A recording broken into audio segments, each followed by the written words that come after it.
আসসালামু আলাইকুম। এটা একটা অ্যাভোকাডো গাছ, অনেক দামি এবং অনেকের কাঙ্ক্ষিত একটা জাত অ্যাভোকাডো।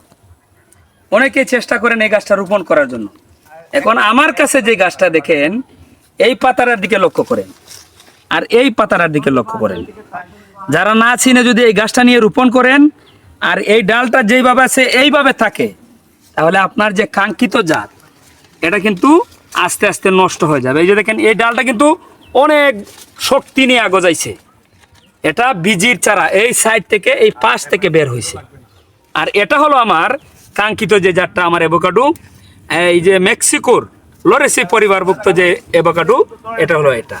এখন আমি যদি এটাকে এই জায়গায় রেখে দেই, তাহলে আমার এই গাছটাকে সে আস্তে আস্তে নষ্ট করে দিবে।